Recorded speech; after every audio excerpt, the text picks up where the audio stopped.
All right, if you stepped out the door early this morning, and I mean early, you probably noticed how mild it was. In fact, temperatures in parts of the state, we started out around 60. New Haven was the warm spot at 60 early on. Other parts of the state were in the 40s and 50s. But what a change we had today as that strong cold front moved across the state, changing the rain over to snow.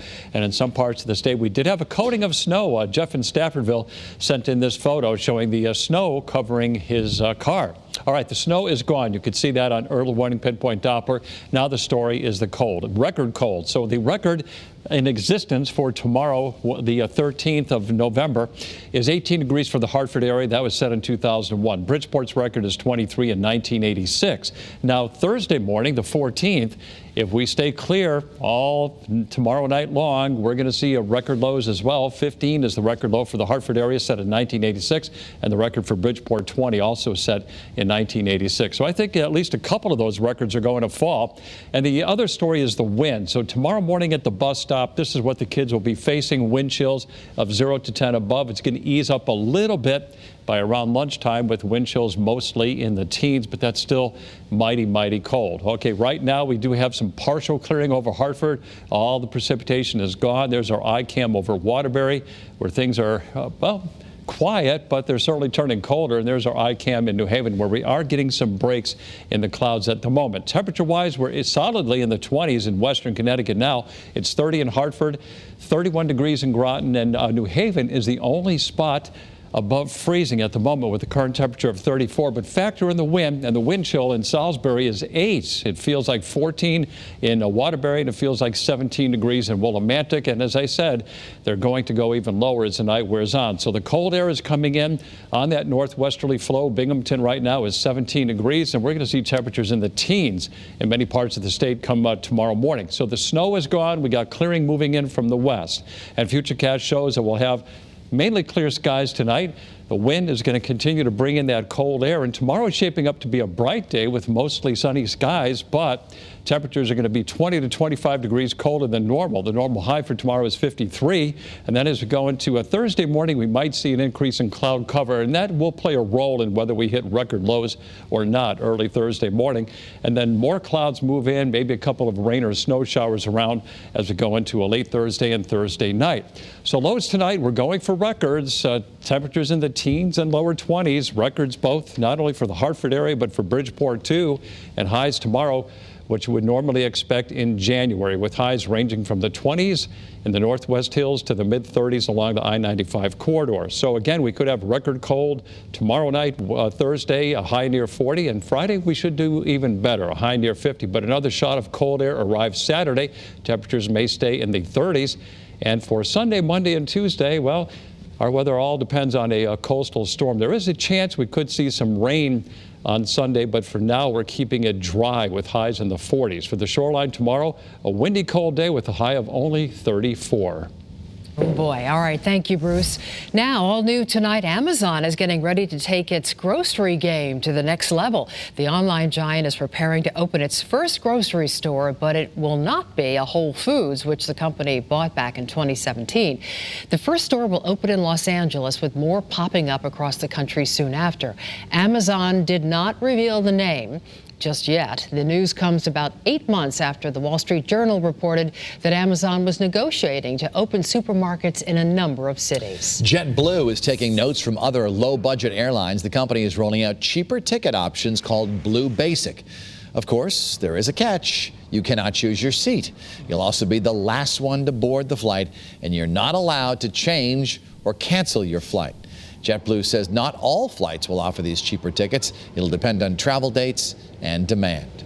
Coming up next on Eyewitness News, days after a local gymnast died following a training accident, we take a closer look at what makes this sport so dangerous. Plus, it's time to plan that big Thanksgiving feast. Ahead at 5:30, a look at the most popular dinnertime staples and Connecticut's favorites may actually surprise you. Also, with the cold weather upon us, it is the perfect time to help other people keep warm. We are partnering with Best Cleaners for our annual Coats for Connecticut drive. And that'll be from 6 a.m. to 6 p.m. this Friday, November 15th. We'll be outside our station here in Rocky Hill collecting your gently used winter coats. You can also drop them off at the football game in Farmington. Joe Zone will be there Friday night for Friday Night Football. And any Best Cleaners now through November 23rd.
A major ruling from the U.S. Supreme Court. It will not stop victims of the Sandy Hook school massacre from suing the manufacturer of the weapon used in the shooting.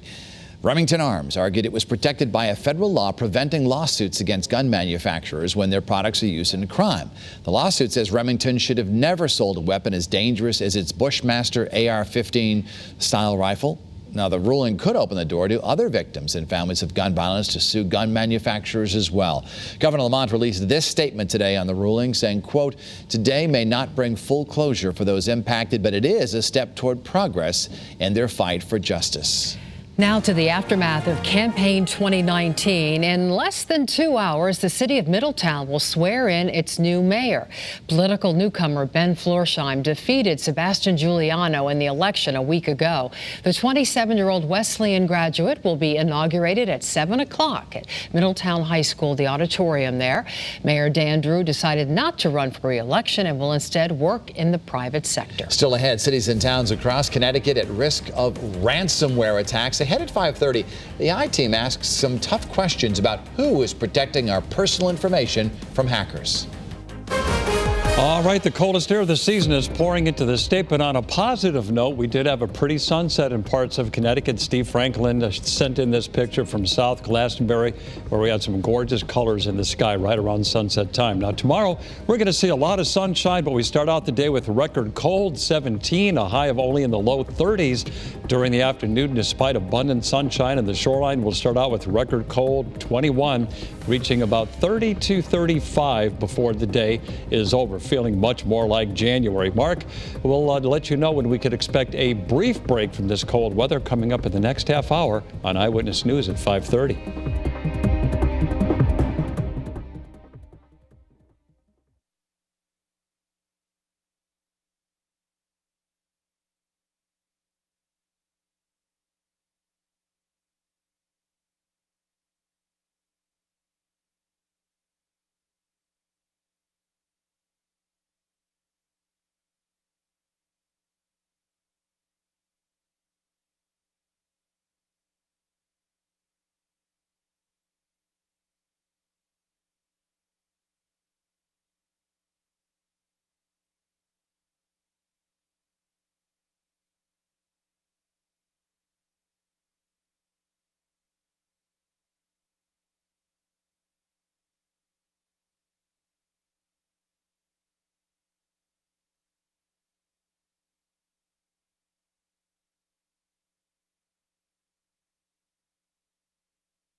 Turning now to the e-cigarette epidemic. We've been following this now for quite some time on Eyewitness News. And now we're hearing that a man's lungs were so damaged from vaping he needed a double lung transplant. Doctors at Henry Ford Health System in Detroit believe it's the first double lung transplant in the U.S. needed because of damage done by vaping. The patient asked the hospital to share his story to warn others. The CDC says there have been more than 2,000 vaping-related lung infections across the country. E-cigarette company Juul is announcing more layoffs. It's cutting another 150 jobs. That's in addition to 500 positions cut last month. Most of those layoffs come in its marketing department. The move comes in the face of heightened scrutiny surrounding vaping. Several states are moving to ban e-cigarettes altogether. Eyewitness News at 5:30 starts right now. I'll see you back here for the news at 6. From WFSB, Connecticut's #1 local news, this is Channel 3 Eyewitness News at 5:30. Right now for you at 5:30, an early warning weather alert. The last of the snow just moved through Stonington right there. Now the big headline, plunging temperatures with a gusty wind. Yes, within the span of just a few hours, we've seen dramatic temperature drops plunging to readings below freezing. And Mark is here now with the latest to keep us all safe and warm, hopefully. Yes, temperatures will continue to go down, and that wind is going to be whipping, making conditions even worse. But there was a bit of a silver lining. Beautiful Look at sunsets. that. Yes. So that looks like a wintry sky, doesn't right? it? Connecticut? Yeah, and as the snow is moving out of eastern Connecticut from West Havens, capturing the sun setting as well as from Berlin. So stunning colors. Thank you to everyone for sending these pictures in to weather3 at WFSB.com and as well through social media. But as we look at early warning pinpoint Doppler, the snow, it is done, and over temperatures are now the big headline. Kent down to 22. It feels like 10, taking into account the wind. Feels like 12 in Lebanon, also in Bristol, 22 in Wallingford, where the temperature currently is 29 degrees. So compared to this time yesterday, 20 to 25, if not even 30 degrees colder if you look at Willimantic. We told you it was coming, and it certainly arrived in the wake of the system that brought some light snow to the state. And the wind, it's still up out of the northwest. It's going to remain up tonight and throughout a good part of the day tomorrow, just adding insult to injury. So those wind speeds sustained are between 10 and 15 miles an hour. One in Groton sustained currently at 25 miles an hour. So here's a look at futurecast with regard to wind chill. If you're heading out and about this evening, wind chill values will be going from the teens into the single digits. So dress and plan accordingly. Waking up early tomorrow morning, heading off to the bus stop, you'll certainly need the layers, the hats, the scarves, the gloves, with wind chill values near zero, especially across portions of inland Connecticut. Then throughout the day tomorrow, even by around, say, noon, 1, 2 o'clock in the afternoon, wind chill values still in the mid and upper teens inland and into the low 20s along the shoreline. This is, of course, despite plentiful sunshine. We will start off with record cold. We'll talk more about that. And as well, during the course of the afternoon, when those wind chill values are in the teens and 20s, actual air temperatures may struggle to reach or even exceed freezing at 32. So we'll have much more on the records in jeopardy. A bit of a rebound as we head toward the end of the week before temperatures drop again over the weekend. All ahead in the early warning 7-day forecast. All right. Thank you, Mark. What a dramatic change. Yeah. Our team coverage continues now with temperatures dipping. Many elementary schools decided to keep the students inside for recess today. Channel 3 Eyewitness News reporter Courtney Zeller is live from Norfolk right now as they wrap up getting some snow in that area earlier today. Courtney, looks cold. It's obviously cold, Courtney. It's freezing. It is freezing. Can I go inside? No. Okay, I know. Okay, so this morning when I left my house, around 7 this morning, it was about 40 degrees. Felt pretty good, right? Then by this afternoon, you definitely needed that winter jacket. Now we're in Norfolk. Look at this, 22 degrees here. It's been sitting at this temperature since about 3:30 this afternoon. Playgrounds are empty for many elementary schools around the state. That's because the chilly temperatures kept kids inside today. It's kind of weird. It was really warm this morning when I got out. Didn't even have to have a sweatshirt on. And now it's like I need more clothes on. You need a winter jacket. Yeah, so yeah, definitely. Hey, you know what? I was working and I was sweating quite profusely. I went outside for a few minutes and my hair actually froze a little bit. So yeah, it was a little cold. Temperatures dropped significantly since walking out of your front door this morning. In Litchfield, students had indoor recess today because of the weather. The superintendent says the school principal makes a decision about recess. As far as the rest of the week, he says we will have to see what the rest of the week brings for weather. In West Hartford, the superintendent told us I would not be surprised to see indoor recess later this week. In the Litchfield Hills, areas like Norfolk saw a little more than a coating of snow on the lawn. The snow didn't stick on roadways and sidewalks. Many people say they can feel that winter chill in the air. I am. I love snowboarding. I like doing things outside. So I'm very ready for it. So you like the cold? I do. You know why? You can dress for it. You can't dress for hot, And coming up in a half hour, we're going to talk about winter weather driving tips from AAA, just some friendly reminders about driving defensively, limiting distractions, and of course, the importance of slowing down. We'll see you in a half hour if I don't freeze out here. I'm just kidding. All right, we're live with the mobile newsroom from Norfolk. Courtney Zeller, Channel 3 Eyewitness News.